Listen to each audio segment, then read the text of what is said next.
आज का अपना आर्टिकल स्टार्ट करते हैं और यहाँ टाइटल पैराग्राफ लिखा हुआ है by reposing faith in the LDF Kerala voters have sent a message to Congress and BJP to.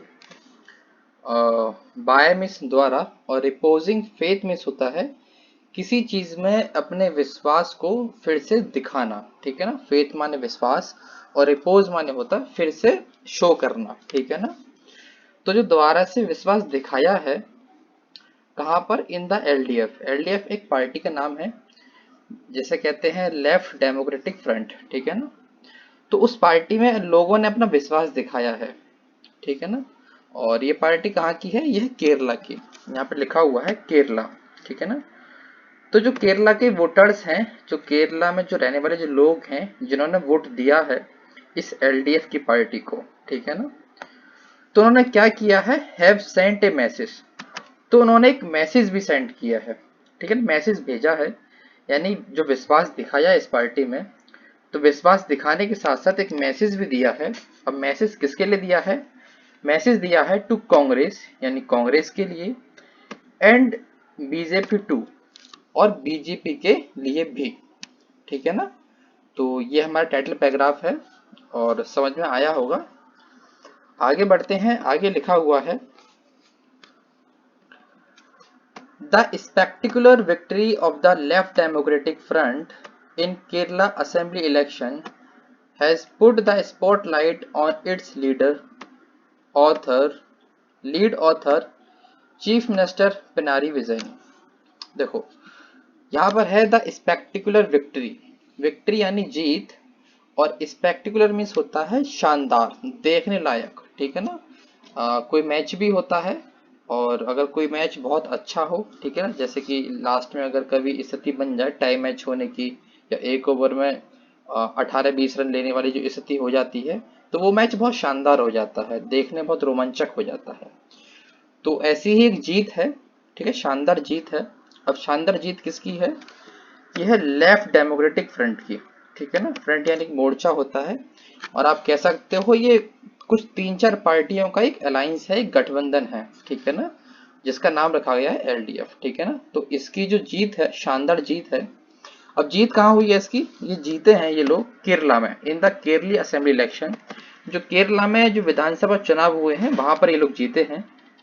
इसने क्या किया है, इसने किया है हैज पुट, पुट में होता रखना, द स्पॉटलाइट। देखो स्पॉटलाइट क्या होता है, आपने देखा होगा कभी फिल्मों में कोई कोई स्टेज पे कोई प्रोग्राम होता है, कोई प्ले हो रहा है, तो सारा जो स्टेज का पोर्शन है वो ब्लैक होता है, लेकिन जहां अगर कोई बंदा खड़ा हुआ है सिर्फ वहां उसी पर्सन के ऊपर एक लाइट डाल दी जाती है, ठीक है ना। और अदर और बाकी सारे में अंधेरा होता है। तो जो ऑडियंस होती है उसे सिर्फ वो बंदा दिखता है, वो आदमी दिखता है, बाकी और कुछ नहीं दिखता। तो स्पॉटलाइट मीन्स होता है किसी चीज को हाईलाइट कर देना, ठीक है ना। और पूरी भीड़ में किसी एक व्यक्ति को या किसी एक चीज को हाईलाइट कर देना, ठीक है ना। तो इसने क्या किया है, हाईलाइट किया है, ठीक है ना। अब हाईलाइट किसको किया है, ऑन इट्स लीड ऑथर, ठीक है ना। Of lead author, lead author का मतलब मानो, ऑथर मीन्स होता है लेखक और लीड माने मुख्य। तो जो ये जीत हुई है इनकी, इस जीत के जो मुख्य लेखक हैं, ठीक है ना, उनके ऊपर लाइट डाली है, ठीक है ना, प्रकाश डाला है, उनको हाईलाइट किया है। अब वो कौन है, उनका नाम है चीफ मिनिस्टर पिनारी विजयन, ठीक है ना। पिनारी विजयन ये केरला के सीएम थे पहले भी, और अब फिर से दोबारा से इन्हीं की पार्टी इलेक्शन जीती है। और जो इलेक्शन जीती है वो इलेक्शन बहुत शानदार रहा है, और उसकी वजह से इनकी जो लीडरशिप है उसको हाईलाइट किया गया है, उस पर फोकस पड़ा है, ठीक है, लाइट पड़ी है। आगे बढ़ते हैं, आगे लिखा हुआ है His resolute leadership style and daring political experiments found resounding approval among the state's electorate that re-elected an incumbent government for the first time in 4 decades। ठीक, आगे लिखा हुआ है जो चीफ मिनिस्टर पिनारी विजयन है, जो इनका रिसोल्यूट लीडरशिप है। लीडरशिप मीन्स होता है लीडर, लीडरशिप यानी कि आपका, आप कह सकते हो नेतृत्व करने की आपकी क्वालिटी, ठीक है ना, नेतृत्व करने की क्वालिटी। और वो क्वालिटी कैसी है, रिसोल्यूट है, यानी कि बहुत मजबूत है, बहुत दृढ़ है, ठीक है ना, एकदम पूरे विश्वास के साथ भरी हुई है। और जो उनका वो वाला स्टाइल है, ठीक है ना, लीडरशिप करने का जो स्टाइल है, और उनकी डेयरिंग पॉलिटिकल एक्सपेरिमेंट, डेयरिंग का मतलब होता है बहुत बोल्ड, यानी कि बहुत साहसी। पॉलिटिकल मीन्स होता है राजनीतिक, और एक्सपेरिमेंट में यानी होता है परीक्षण, ठीक है ना, आप राजनीति से जुड़े हुए कुछ एक्सपेरिमेंट्स करते रहो। तो इनका जो स्टाइल है और जो ये एक्सपेरिमेंट करते रहते हैं, इसने एक पाया है, फाउंड मीन्स होता है पाना, प्राप्त करना, उसने प्राप्त किया है, पाया है कि वो रीसाउंडिंग अप्रूवल। अब क्या पाया है, एक अप्रूवल पाई है, एक मंजूरी पाई है, ठीक है ना। और वो मंजूरी कैसी है, रीसाउंडिंग है। रीसाउंडिंग का मतलब होता है, देखो साउंड में होता है आवाज, और रीसाउंड का मतलब होता है आवाज को ही जब हम दोहरा देते हैं तो उसे कहते हैं रीसाउंड हो जाना। और किस स्थिति में से ऐसी सिचुएशन बनती है रीसाउंड होने वाली, कि जब बनती है, जब हम अपनी तरफ से किसी बात को कह रहे हैं सामने वाले से, सामने सपोज करो जनता है, उस समय अपनी बात को कहेंगे, और वो भी फिर हमारी हाँ में हाँ मिलाने लग जाए, ठीक है ना। जैसे मोदी जी करते हैं कि ऐसा होना चाहिए, नहीं होना चाहिए, तो जनता कहती है हाँ होना चाहिए। तो वो जो अप्रूवल मिल रही है वो रिसाउंडिंग है, यानी जो हम कह रहे हैं उसी बात को फिर जो सामने ऑडियंस है वो दोहरा रही है, ठीक है ना। तो रिसाउंडिंग और अप्रूवल माने मंजूरी। तो इनके जो कुछ एक्सपेरिमेंट्स हैं, जो इनकी स्टाइल है सबसे अलग वाली, तो उनको रिसाउंडिंग अप्रूवल मिला है, ऐसी मंजूरी मिली है, जो हम कह रहे हैं वो जनता भी कह रही है उसी बात को, ठीक है। अब ये कहाँ पे मिले हैं, एमोंग द स्टेट्स इलेक्टोरेट, ठीक है। एमोंग इस्तेमाल होता है एक वर्ड जहां हम बहुत सारे लोगों की बात करते हैं, और वहां पर हम एमोंग की बात करते हैं। तो एमोंग माने काफी लोगों के बीच में, और वो लोग कौन से हैं, स्टेट के, यानी कि जो केरला स्टेट है वहां के जो इलेक्टोरेट हैं, इलेक्टोरेट का मतलब होता है वो लोग जो इलेक्शन में वोट डालते हैं, ठीक है ना, यानी कि वहां की जो जनता है, ठीक है ना, उनके बीच में से उनको अप्रूवल मिला है, जनता से अप्रूवल मिला है, ठीक है ना। और वो क्या है, that reelected an incumbent government for the first time in 4 decades. देखो री इलेक्ट का मतलब होता है दोबारा से चुन करके आना, री माने दोबारा, इलेक्ट माने होता है चुनना। तो दोबारा से जो चुनना है, चुना गया है दोबारा से, सेलेक्ट किया है, री इलेक्ट किया है। अब किन को, एन इनकम्बेंट गवर्नमेंट को, यानी सरकार। और एक कौन सी सरकार है, जो इनकम्बेंट है। इनकम्बेंट का मतलब होता है कोई एक ऐसी पर्सन हो या कोई भी सरकार हो जो पहले से पावर में हो, ठीक है ना। जैसे सपोज करो कि अभी हमारे यूपी के जो सीएम हैं वो है योगी आदित्यनाथ, और यदि वो फिलहाल इनकम्बेंट सीएम है, ठीक है ना, इनकम्बेंट का मतलब है अभी हाल ही में वो पावर में है। और यदि सपोज करो फिर से जीत जाते हैं, तो हम कहेंगे कि भाई इनकम्बेंट जो सीएम है उनको ही फिर से सीएम चुन लिया गया, ठीक है ना। तो जो इनकम्बेंट गवर्नमेंट थी वहां की, जो पहले से सत्ता में थी, उसको दोबारा से चुन लिया गया, ठीक है ना, उनके लोगों के द्वारा। और ऐसा हुआ है फॉर द फर्स्ट टाइम, पहली बार ऐसा हुआ है, इन द 4 डिकेड्स। डिकेड मतलब होती है 1 डिकेड यानी कि 10 साल, और 4 डिकेड का मतलब होता है 40 साल। तो 40 सालों में ऐसा पहली बार हुआ है कि जो सरकार सत्ता में है उसी सरकार को, यानी कि उसी पार्टी को फिर से जीत प्राप्त हुई हो, ठीक। आगे लिखते हैं, आगे लिखा हुआ है, with this historic victory, historic यानी कि ऐतिहासिक और जीत के साथ, ठीक है ना, इस ऐतिहासिक जीत के साथ Mr. Vijayan has further reinforced his already unassailable status as the supreme leader of CPIM and LDF। तो जो ऐतिहासिक जीत हुई है, इसके साथ ही जो मिस्टर विजयन है, पिनारी विजयन है, केरला के जो मुख्यमंत्री रहे पिछली साल, यानी कि पहले पिछले 5 सालों से, और फिर से जो जीते हैं, तो उन्होंने हैज किया है, यानी किया है, फर्दर यानी कि और आगे। रीइंफोर्स्ड का अर्थ होता है किसी चीज को और मजबूत बनाना, ठीक है ना, रीइंफोर्स करना। तो उन्होंने मजबूत बनाया है। अब किस चीज को मजबूत बनाया है, अपने स्टेटस को, ठीक है ना, रीइंफोर्स्ड हिज स्टेटस, यानी अपने स्टेटस को मजबूत बनाया है। और इनका स्टेटस कैसा है, इनका स्टेटस था अनअसेलेबल, ठीक है ना, अनअसेलेबल। देखो ये अनअसेलेबल का मतलब होता है, असेल ये जो वर्ड है असॉल्ट से है लिया गया है। और असॉल्ट यानी होता है किसी पर हमला करना, और जब हम किसी पर हमला नहीं कर पाते तो उस वो स्थिति हो जाती है अनअसेल करने वाली। यानी एक उनका जो स्टेटस है वो ऐसा स्टेटस है जिस पर कोई सामने वाला व्यक्ति हमला नहीं कर सकता। हमला करने का अर्थ है कोई कितना भी हमला कर लो, कितने भी आरोप लगा लो, उनके स्टेटस को लेके उनकी छवि खराब करने की कोशिश कर लो, लेकिन उनकी छवि खराब आप नहीं कर सकते। तो ऐसा स्टेटस है, यानी कि ठीक है ना, समझ गए? यानी कि कोई नुकसान आप जैसे नहीं पहुंचा सकते, ऐसी स्थिति का, ठीक है ना, उसे कहते हैं अनअसेलेबल। जैसे आप नुकसान नहीं पहुंचा सकते, तो उनका एक ऐसा स्टेटस था पहले से, और उसे और मजबूत कर दिया गया है इन्होंने। और मजबूत किस रूप में किया है? मजबूत किया है एज ए सुप्रीम लीडर के तौर पे। सुप्रीम यानी कि होता है सबसे मुख्य, सबसे हाई, ऊपर वाला, और लीडर यानी कि अपना जो लीडर होता है, नेता। तो सबसे मुख्य नेता के रूप में अपने स्टेटस को कायम रखा है इन्होंने, मजबूत किया है।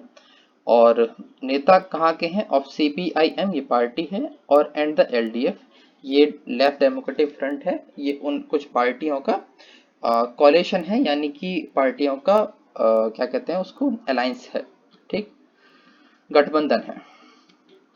आगे बढ़ते हैं, आगे लिखा हुआ है at 75 his challenge now will be to use his authority to transform the party so that its current dynamism outlast his position in command। आगे लिखा हुआ है एट 75। एट 75 का मतलब है अभी हाल में, अभी जो 75 साल की जो उनकी उम्र है, तो उसमें क्या है, जो इनके जो चैलेंज हैं, ठीक है ना, इनके जो आगे आने वाली जो चुनौतियां हैं वो होंगी, विल बी यानी कि वो होंगी, टू यूज हिज अथॉरिटी, कि उनकी जो अथॉरिटी को इस्तेमाल में लेना, अथॉरिटी यानी उनकी पावर को, ठीक है ना, पावर को इस्तेमाल में लेना। अब कैसे इस्तेमाल में लेंगे अपनी पावर को? To transform the party, party को, पार्टी के अंदर ट्रांसफॉर्म लेके आने के लिए। ट्रांसफॉर्म का मतलब होता है बदलाव लेके आने के लिए। तो अब उनकी एज 75 साल की है, और अब उनके सामने जो चैलेंजेस हैं वो ये हैं कि वो अपनी पावर को इस्तेमाल करें। अब किस तरह से? कि वो जिस पार्टी से बिलोंग करते हैं, यानी CPIM है, उसमें ट्रांसफॉर्म लेके आए, उसमें बदलाव लेके आए, ठीक है ना।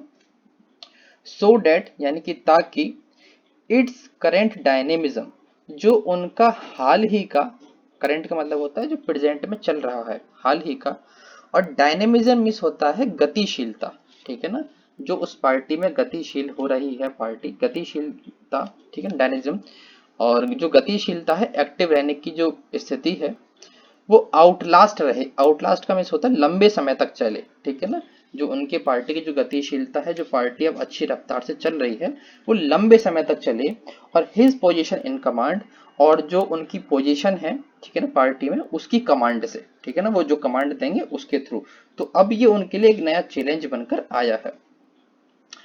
आगे लिखा हुआ है by replacing several old war horses with fresh faces in the polls. अब ये किसके साथ है? यानी कि ये जो चैलेंज है वो कैसे हैं?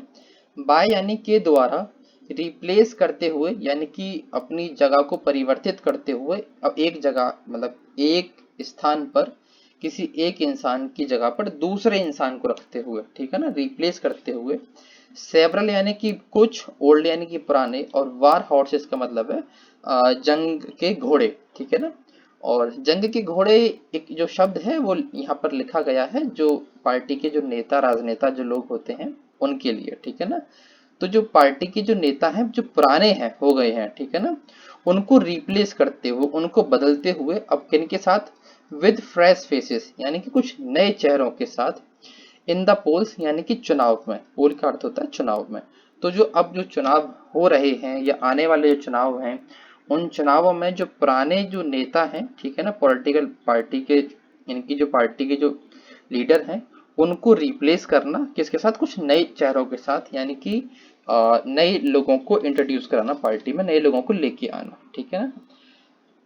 आगे लिखा हुआ है he has already set the ball in motion. इन्होंने पहले से ही हैज यानी कि इन्होंने, हैज ऑलरेडी यानी कि पहले से ही, सेट कर दिया है बॉल को मोशन में, ठीक है ना। देखो set the ball in motion का अर्थ होता है आप किसी चीज को स्टार्ट कर दो, ठीक है ना, पहले से ही, ऑलरेडी यानी पहले से ही आप किसी चीज को स्टार्ट कर दो। तो उन्होंने क्या स्टार्ट किया है कि भाई जो पुराने चेहरे हैं पार्टियों के अंदर, उन चेहरों की जगह पर नए चेहरों को लेके आना, ठीक है, नए लोगों को लेके आना। तो इस चीज को इन्होंने स्टार्ट भी कर दिया है करना इस काम को, ठीक है ना। ये जो बॉल है इसको सेट कर दिया है मोशन में, ठीक है ना। ये एक फ्रेज है जो इस तरीके से यूज होती है, set the ball in in in motion, यानी किसी चीज को स्टार्ट कर देना पहले से ही। आगे लिखा हुआ है जो एक ट्रांजिशन है, transition in the CPIM and the LDF is under way and this will also be reflect in the choice of new ministers. जो ट्रांजिशन है यानी कि जो बदलाव है, ट्रांजिशन का मतलब होता है बदलाव होना, ठीक है ना, एक बड़ा बदलाव, छोटा मोटा नहीं, बहुत बड़े स्तर पे बदलाव होना।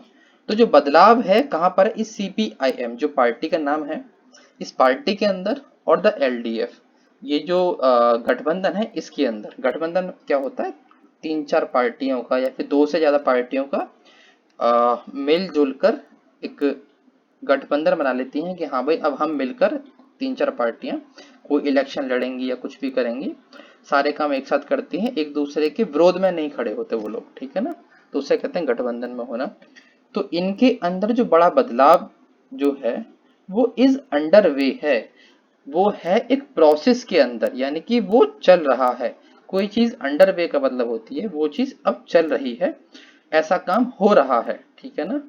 And this will also be reflect, और जो ये चीज है जो काम है अंडर प्रोसेस का वो रिफ्लेक्ट होगा। दिस माने कि यह है, विल माने कि होगा, ऑल्सो बी रिफ्लेक्ट, रिफ्लेक्ट का मतलब होता है दिखाई देना, ठीक है ना, कुछ पलट करके दिखाई देना।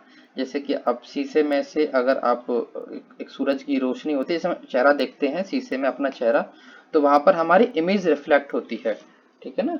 तो ये चीज रिफ्लेक्ट होगी, और रिफ्लेक्ट कहाँ पे होगी, in the choice of new minister. अब जो केरला में जो नए मिनिस्टर्स जो चुने जाएंगे, भाई नई सरकार बनेगी वहां पर, अब स्टेट जो गवर्नमेंट बनेगी, ठीक है ना। तो वहाँ जो सरकार है अब वहाँ के जो नए नए मंत्रियों को चुनेगी, ठीक है ना। तो अब वहां पर फिर से अब क्या होगा, नए नए चेहरों को लेके आया जाएगा, पुराने जो ओल्ड फेसेस हैं उनको हटाकर जो नए फ्रेश फेस हैं उनको लेके आया जाएगा।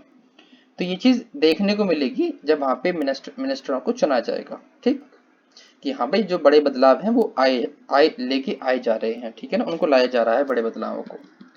आगे लिखा गया है KN Balagopal, P Rajeev and MB Rajesh could make the cut. ये कुछ 3 नाम दिए गए हैं हमें, बालागोपाल, राजीव और राजेश का। अब ये क्या कर सकते हैं, could make the cut. Could make the cut का मतलब होता है किसी चीज के लिए सेलेक्ट हो जाना, ठीक है ना। यानी कि जो वहाँ के मिनिस्टर्स चुने जाएंगे, ठीक है ना, तो हो सकता है उस चीज के लिए इनको चुन लिया जाए, ठीक है ना, इनका सिलेक्शन हो जाए कि हाँ भाई अब आपको नई सरकार बन रही है, अब आप हमारे मिनिस्टर बन जाओ। आगे लिखा हुआ है जो एडमिनिस्ट्रेटिव चैलेंजेस हैं विल बी इमेंस, वो होंगे बहुत बड़े, यानी कि जो प्रशासनिक जो चुनौतियां हैं वो बहुत बड़ी होंगी। इमेंस का मतलब होता है बहुत बड़ी होना। फॉर द गवर्नमेंट यानी कि सरकार के लिए, अब जो सरकार है केरला में उसके लिए जो प्रशासनिक चुनौती होंगी बहुत बड़ी होंगी। और जो स्टार्टिंग विद कोविड-19 पैंडेमिक, और जो वहाँ की जो सरकार है, जो वहाँ का प्रशासन जो अब स्टार्ट होगा, किसके साथ स्टार्ट होगा, कोविड-19 के साथ स्टार्ट होगा, यानी कि जो कोविड-19 जो पैंडेमिक की जो महामारी है इसके साथ अब उसका स्टार्ट होगा, ठीक है ना, उसका शासन स्टार्ट होगा। तो बहुत चैलेंजिंग होगा, ठीक है ना, क्योंकि वहाँ पे बीमारी है, मतलब बीमारी के फेज में वहां पर तो क्या पूरे ही भारत में है, पूरे संसार में है। तो इसके साथ अगर कोई आदमी नई सरकार चलाता है, नए मंत्रियों को गठित करता है सब कुछ, तो फिर चैलेंजिंग तो होती है चीज है, नई सिरे से किसी चीज को स्टार्ट करना। आगे लिखा हुआ है the second successive defeat for the Congress and the United democratic front is not a warning signal. जो दूसरी लगातार हार है, ठीक है ना, सेकंड यानी कि दूसरी, सक्सेसिव का मतलब होता है लगातार, और डिफीट का मतलब हार। जो दूसरी लगातार हार हुई है फॉर द कांग्रेस यानी कि जो कांग्रेस पार्टी है उसके लिए, and the UDF United democratic front, ये एक और दूसरा गठबंधन है यही सारी पार्टियों का, तो क्या है, is not a warning signal, तो ये एक चुनौती का संकेत नहीं है, ठीक है ना। तो उन्होंने कहा है तुम हार तो गए हो भाई, लेकिन ये तुम्हारी चुनौती का संकेत नहीं है, कोई ऐसा संकेत नहीं मिल रहा है कि इससे तुम वार्न हो जाओ। लेकिन ये क्या है, बट माने लेकिन ये क्या है, a marching order for its listless and self serving leaders, एक ऑर्डर है, ठीक है ना, ये सिर्फ सिग्नल नहीं है, ये एक ऑर्डर है। और ऑर्डर कौन सा, एक मार्चिंग ऑर्डर है। देखो मार्चिंग ऑर्डर क्या होता है, संकल्प के साथ, मार्च मीन्स क्या होता है, आपने देखा होगा कि जब कोई 26 जनवरी होती है, 15 अगस्त होती है, तो परेड निकलती है, ठीक है ना, और उसे कहते हैं मार्च निकलना, ठीक है ना। मार्च का मतलब होता है जब बहुत सारे लोग इकट्ठे होकर एक संकल्प के साथ कहीं किसी दिशा में चलते हैं, कोई काम करते हैं, तो उसे कहते हैं मार्च का होना, ठीक है। जैसे कि प्रोटेस्ट भी होते हैं तो लोग कहते हैं कि हाँ भाई मार्च निकलेगा, ठीक है ना। और तो वही है, यानी कि एक ऑर्डर आया है जो मार्चिंग ऑर्डर है, यानी कि मार्चिंग ऑर्डर है, यानी एक ऐसा ऑर्डर जो आपको प्रॉपर संकल्प के साथ किसी काम को करने के लिए कह रहा है, एक ऐसा ऑर्डर है।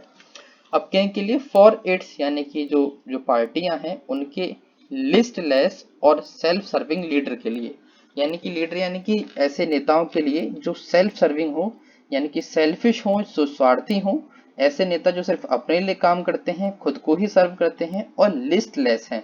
लिस्टलेस का मतलब होता है बहुत सुस्त, बहुत थके हुए, ठीक है ना, बेकार, एकदम बिना काम धंधे वाले, जो कुछ करते नहीं है, सिर्फ एक नाम के लिए नेता बने लोग बैठे हैं, सिर्फ वो जो लोग हैं, ठीक है। तो उनके लिए एक ऑर्डर है, ठीक।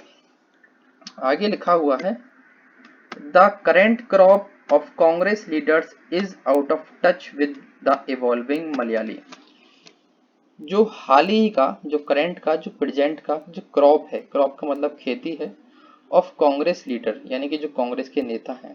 देखो खेती के अर्थ है यहाँ पर जो कांग्रेस के लीडर्स हैं। करंट क्रॉप का मतलब है कि आप भी कहते हैं ना तुम किस खेत की मूली हो, मतलब ऐसा इस सेंस में नहीं है, मैं बता रहा हूँ आपको। तो लगभग लगभग कुछ ऐसा ही है, वर्ड यूज कर दिया गया है, ठीक है ना। जो करंट क्रॉप है, हाल ही की जो खेती है, इवन खेती तो क्या है, वो जो पार्टी है, पार्टी के नेताओं के लिए कहा गया, जो हाल ही के जो पार्टी के जो कुछ नेता लोग हैं, वो लोग, वो क्या है, इस आउट ऑफ टच है, यानी कि एक संपर्क से बहुत दूर है, ठीक है ना। टच मिस होता है संपर्क, और आउट ऑफ मिस होता है से दूर, ठीक है ना। एक संपर्क से बहुत दूर है। अब किस चीज के संपर्क से दूर है वहां के लोग, विद द इवॉल्विंग मलयाली, ठीक है ना। देखो मलयाली क्या, कौन है, क्या है, केरला में जो रहने वाले लोग हैं वो मलयाली भाषा बोलते हैं, मलयालम, ठीक है ना। और वहां के जो रहने वाले लोग हैं उनको बोलते हैं मलयाली, ठीक है ना। और इवॉल्विंग का मतलब होता है उभरते हुए, ठीक है ना, डेवलपिंग, ग्रोइंग। तो जो वहाँ के उभरते हुए जो मलयाली लोग हैं, वहाँ के जो नेटिव पीपल हैं, ठीक है ना, उनसे कोई टच नहीं है उस कांग्रेस पार्टियों का, यानी कि वो लोग जाकर, जो पार्टी के लोग हैं वहाँ के लोगों से जाकर, जो नेटिव पीपल्स हैं उनसे टच नहीं रखते, मेल जोल नहीं रखते, जाकर बातचीत नहीं करते, ठीक है ना। तो ये बात करी गई है इसमें। आगे लिखा हुआ है, instead of exchanging chairs with one another, instead का मतलब होता है के बजाय, ठीक है ना। आप कोई काम करते हो और जब मैं कहूँ कि भाई ये मत करो, इसकी बजाय आप ये वाला काम करो, दूसरा काम करो, तो आपको फायदा हो जाएगा। तो वही अर्थ है यहाँ पे इंस्टीड ऑफ, यानी कि इसकी बजाय कुछ और, ठीक है ना। तो इंस्टीड ऑफ एक्सचेंजिंग, एक्सचेंजिंग में से होता है बदलना आपस में, तो एक्सचेंज चेयर यानी कि कुर्सियों को आपस में बदलने के, ठीक है ना, इंस्टीड ऑफ यानी के बजाय, कि आप आपस में कुर्सियां बदलना है, इसके बजाय। और कुर्सी कैसे बदलना है, विद वन अनदर, यानी कि एक दूसरे से, ठीक है ना, कि हाँ भाई एक दूसरे का मतलब पार्टी के अंदर ही। अब कुछ लोग हैं जो आपस में कुर्सियां बदल रहे हैं, उसका अर्थ ये है कि जो कोई पर्सन, कोई इंसान आज एक क्षेत्र से चुनाव लड़ रहा है, तो वो अपनी कुर्सी बदलने का यानी कि अर्थ है कि वो अपने पार्टी के ही दूसरे नेता से कह देगा कि भाई तुम मेरे एरिया में आ जाओ, मैं तुम्हारे में आ जाता हूँ, या अपना हमारा कोई मंत्री पद है, हम उसमें फेर या बदलाव कर लेते हैं कि तुम हमारा पद ले लो या हम तुम्हारा पद ले लें, यानी कि जो आपस में ही कुर्सी का फेर बदल का जो काम है, ठीक है ना, इंस्टीड ऑफ, इसके बजाय। तो आपको क्या करना चाहिए, दे मस्ट, उन सभी को must all go at once and pave the way for imaginative and inspiring leaders। तो उन सभी को जाना चाहिए, दे यानी कि जो वो लीडर्स हैं, कौन से लीडर, सेल्फ सर्विंग और लिस्टलेस जो लीडर्स हैं उनको जाना चाहिए एट वंस एक बार, and pave the way. Pave the way का मतलब होता है किसी के लिए आप रास्ता बनाना, किसी को मौका देना, ठीक है ना। किसी को एक अपॉर्चुनिटी देना, तो आपको रास्ता क्लियर करना चाहिए, एक मौका देना चाहिए। किन लोगों के लिए, for imaginative and inspiring leaders, ऐसे लीडरों के लिए, ऐसे नेताओं के लिए जो इमेजिनेटिव हों यानी कि जो क्रिएटिव हों, जिनके अंदर कुछ बदलाव लेके आने की क्षमता हो, ठीक है ना, जो सोच सकें, ठीक है, अपने दिमाग से, और जो इंस्पायरिंग हो यानी कि प्रेरणादायक हो, जो अपनी बातों से सामने वालों को प्रेरणा दे सकें, यानी कि फुल ऑफ स्पिरिट के साथ काम कर सकें, ठीक है ना। ऐसा ना हो कि सुस्ती से काम करें, कोई भी करें, ठीक है ना। तो ये हमारा आज का आर्टिकल है और मुझे उम्मीद है कि समझ में आया होगा आपको। और अगर कोई समझने में प्रॉब्लम होती है या कोई कैसा भी डाउट रह जाता है आपको, तो आप कमेंट बॉक्स में कमेंट करके बता सकते हैं। फिलहाल आज के लिए इतना ही, धन्यवाद।